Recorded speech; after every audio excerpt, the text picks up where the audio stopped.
आनंदी प्रेक्षकांनो, मालिका दिवसेंदिवस खूप मोठ्या आता रंजक वळणावरती येताना आपल्याला दिसत आहे. आत्तापर्यंत आपण पाहिलं की युगंधरने स्त्रियांचा सन्मान करायचा हे ज्या वेळेला, मात्र आता इकडे घरामध्ये सांगितले आनंदी युगंधरच्या पहिल्यांदा प्रेमात पडलेली आहे.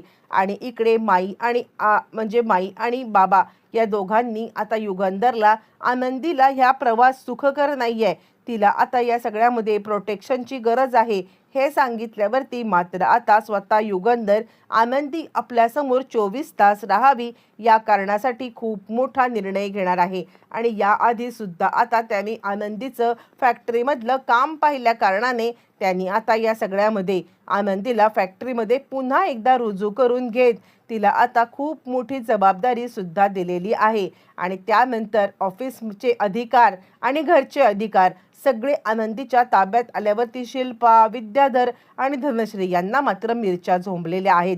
नक्की काय घडलंय, कसं घडलंय पाहू. इकडे आपण पाहतोय की धनश्री आपला नवरा कितीही कितीही आता इकडे विचित्र वागत असला तरी सुद्धा त्याच्या पुढे मागे करणं काही सोडत नाहीये. आणि हीच धनश्री आता मात्र त्याला सांगत आहे, हे बघा, तुम्हाला जे काही हवंय ते करा, पण किमान किमान 1 तास तरी मला आता द्या की. ती आता त्याच्या सहवासासाठी म्हणा, त्याच्या प्रेमासाठी म्हणा, त्याच्या स्पर्शासाठी इतकी आसुसलेली आहे की तिला या सगळ्यामध्ये नवरा आता इतका घाणेरडा वागतोय, आपल्याला काडीची सुद्धा किंमत देत नाहीये, याचं काही पडलेलं नाहीये. आणि ती या सगळ्यामध्ये फक्त आणि फक्त त्याच्यासोबत म्हणजे सहवास मिळावा यासाठी वाटेल ते करायला आता तयार होत आहे. आणि त्यावरती तो म्हणतोय, बघ, तुला जर का असं वाटत असेल की माझ्यासाठी काहीतरी करावं, तर आता एक रात्र आनंदीला माझ्यासोबत सोडशील का? एक रात्र जर का आता तू तिला काहीही करून माझ्याजवळ जर का आणलंस ना, तर मात्र पुढची रात्र तुझ्यासोबत. आता इकडे धनश्री इतकी निर्लज्ज आहे, जो नवरा आपल्याला मिठीत सुद्धा घेत नाहीये, जो नवरा आपल्याला आता इकडे लाथाडतोय, त्या नवऱ्याची इतकी घाणेरडी मात्र आता इच्छा पूर्ण करण्यासाठी ती आता तयार झालेली आहे. आणि ती सांगायला लागते, पण यावेळेला तुम्ही तुमचं प्रॉमिस तर मोडणार नाही आहेत ना. यावरती तो म्हणतोय, बघ, मी माझं प्रॉमिस त्या पण वेळेला मोडलं नव्हतं, तेव्हा सुद्धा तू आता अर्धवट काम केलंस ना, म्हणून मी फक्त हे केलेलं आहे. म्हणून मी तुला आधीच सांगतोय, या वेळेला जर का आता काम व्यवस्थित केलंस ना, मग मात्र 100% 100 काय, तुला आता 200% एक रात्र तुझ्यासोबत काढणार, इतकी घाणेरडी डील केलेली आहे. आणि आता त्यामध्ये धनश्री ही स्वतः बाई असून आपल्या स्वतःच्या नवऱ्याला आता आनंदी समोर देणार आहे. म्हणजे आता इतकी विचित्र आणि इतकी घाणेरडी बाई आपल्या आयुष्यात आपण कधी पाहिली नसेल. म्हणजे या विद्याधरचा राग येण्याच्या ऐवजी या धनश्रीचाच राग येतो आपल्याला. धनश्री विचार करते, ठीक आहे, जर का आता एक रात्र तुम्ही मला तुमच्या मिठीत घेणार असाल ना, तर त्यासाठी मी अख्ख्या दुनियेसोबत लढायला तयार आहे. आनंदीच काय, जगातली कोणतीही अप्सरा जर तुम्ही बोलला असतात ना, तर मी तुमच्या पुढ्यात आणून टाकली असते. आणि धनश्री आता मात्र पुढचं प्लॅनिंग करते. बरं, तोपर्यंत हे सगळं चालू असताना मात्र आता तो म्हणतो, जा, ते सगळं करशीलच, पण मला आधी दारू आणून द्यायचा. म्हणून ते दारू आणायला चालले. बरं, तोपर्यंत इकडे आता आनंदी स्वयंपाक खोलीमध्येच आहे. आणि त्यावेळेला युगंधर सांगायला लागतो, काय ग, आनंदी कुठे आहे, तिला नाश्ता करायला बोलव ना. त्यावरती बाबा म्हणतात, कसं आहे ना, आपण घरामध्ये सगळेजण बिझी असतो, ती बिचारी खाते की नाही खाते, कालपासून तिचं अंग सगळं दुखत आहे. आणि हे होत असताना आपण आता डॉक्टर नाही बोलवले, काही नाही बोलवले. यावरती तो म्हणतो, मी शिल्पाताईला सांगितलं होतं. युगंधर म्हणाला, तू ताई का नाही बोलवलंस तू डॉक्टरांना? मी तुला म्हटलं होतं ना, एकदा तिचं चेकअप करून घ्या म्हणून. यावरती शिल्पा म्हणते, अरे असं काय करतोयस, ती काय आता कचाकड्याची बावली आहे का? ते काही नाही आहे, थोडा दिवस उभी होती ना, आणि त्यामुळे आता इकडे तिला तसं झालंय. असं म्हटल्यावरती तो म्हणतो, तरी पण मी तुला सांगितलं होतं की नाही, की आता तू इकडे डॉक्टरांना बोलवून घे आणि डॉक्टरांकडून चेकअप करून घे.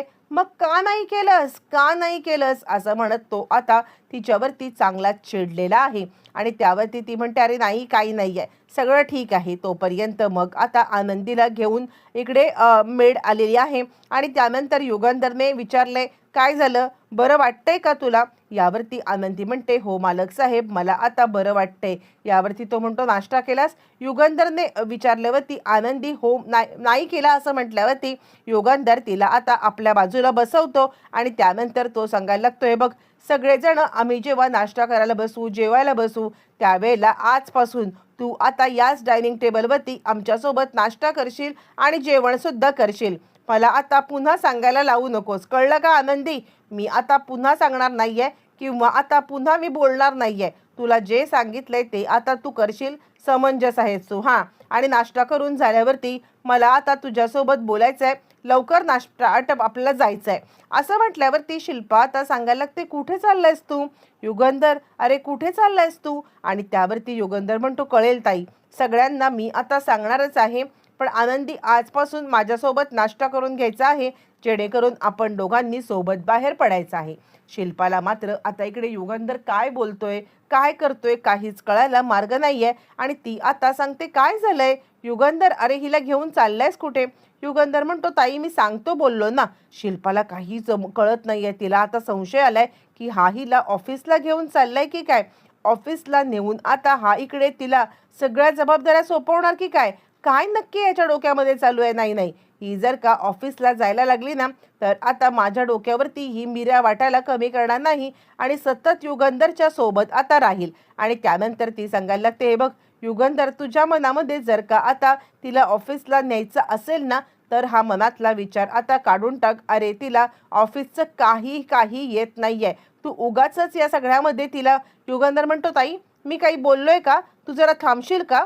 हे बघ, माझा निर्णय झालेला आहे, जे काही करायचं आहे ते मी करणार आणि घरच्या सगळ्यांच्या समोर करणार आहे. माई आणि दादा, माई आणि बाबा, तुम्हाला मला काहीतरी सांगायचं आहे. त्यावरती माई म्हणतात, खरं तर मला तुला काहीतरी सांगायचं. आणि त्यावेळेला माई आता सांगायला लागतात, हे बघ युगंधर, मला आता तुला इतकंच सांगायचं आहे की आता इकडे घरामध्ये विद्याधर मोकाटपणे वावरतोय आणि त्याच्यातच आपण पाहिलं की ती धनश्री त्याचं सगळं ऐकत असते. आणि त्यामुळे मला असं वाटतंय ना की आता या सगळ्यामध्ये आनंदीसाठी हे सगळं धक्कादायक वाटतंय मला. आणि म्हणूनच मला असं वाटतंय की आता आनंदीचं प्रोटेक्शन करण्यात यावं आणि त्यासाठी तू काहीतरी कर बाबा.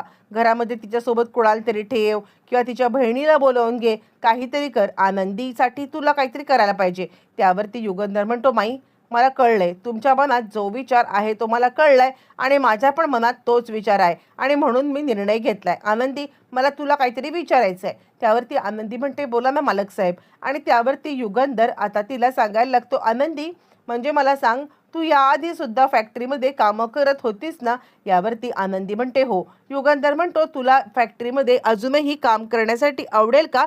यावरती आनंदी काहीच बोलत नाहीये. आणि त्यावरती शिल्पा आता सांगायला लागते, युगंधर मी तुला बोलले ना, मी तुला सांगितलेलं आहे ना की ही मुलगी ऑफिसला जाऊ शकत नाहीये. काय करणार आहे ही ऑफिसला जाऊन? यावरती मग आता युगंधर सांगायला लागतो, ताई तुला माहिती आहे का, म्हणजे आता ते फॉरेन डेलिगेट्स आले होते, त्यांच्यासमोर तुला एक शब्द इंग्लिश बोलता आला नाही, आला का? यावरती ती म्हणते, त्याचा काय संबंध आहे इकडे? यावरती युगंधर म्हणतो, खूप मोठा संबंध आहे.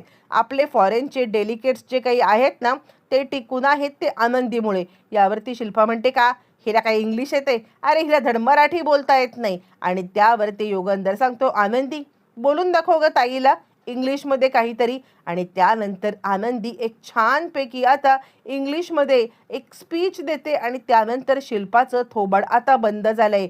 या सगळ्यांच्या समोर आता, म्हणजे ज्यावेळेला फॉरेन डेलिगेट्स आले होते त्यांच्यासमोर टिव टिव करत अर्धवट इंग्लिश बोलणाऱ्या शिल्पाला इकडे आता युगंधरने चांगलाच दम दिलाय आणि थोबाड साफ बंद करायला सांगितलंय.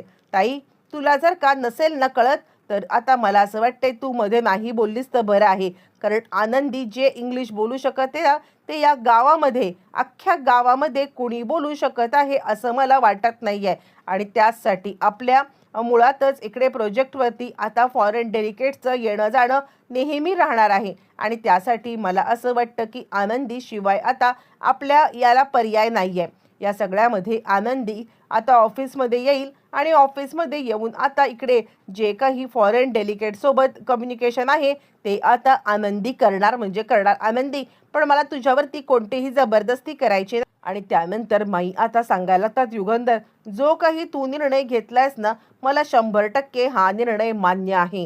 हे बघ, लवकरात लवकर तू आता प्रोजेक्ट सुरू कर, म्हणजे जर का घरच्या बाईचा आपल्या बिझनेससाठी जर उपयोग झाला किंवा आता जर मदत झाली तर त्यापेक्षा चांगली गोष्ट कोणती आहे, असं म्हणत मात्र आता माई इकडे आनंदीला या घरातून एकदाच बाहेर पडू दे म्हणून आता इकडे खूप खुश असतात. आणि त्याच्यातच मग आता इकडे सांगायला लागतो युगंधर, चल निघ आनंदी, आपल्याला ताबडतोब निघायचं आहे. आणि असं म्हणत त्यांनी आता आनंदीला तयार व्हायला सांगितलंय आणि बाकी सगळ्यांना आपल्यासोबत घेऊन आता युगंधर निघालेला. आणि त्यानंतर ऑफिसमध्ये युगंधरने सगळ्यांना बोलवत आनंदीला खूप मोठी पोस्ट देऊ केलेली आहे. म्हणजे आता फॉरेन डेलिगेट सोबत कम्युनिकेशन करणं, त्यांच्यासोबत मेल करणं, पत्रव्यवहार करणं, जे काही असेल ते सगळं आता आनंदी करणार असते. आणि आनंदीची नियुक्तीसाठी एक वेगळं पद, एक वेगळी केबिन, सगळं काही आता समोर आणण्यात आलेलं आहे. एका झटक्यात आनंदीचं घरातून बाहेर पडणं तर झालंय, पण इतकंच नाहीये तर सन्मानाने युगंधरच्या ऑफिसमध्ये ती आलेली आहे आणि इथे शिल्पाचं डोकं फिरलंय. आता चिडलेली शिल्पा आनंदीच्या विरोधात काय अजून नवीन कारस्थाने करणार, येणाऱ्या भागामध्ये सगळं पाहायला मिळणार.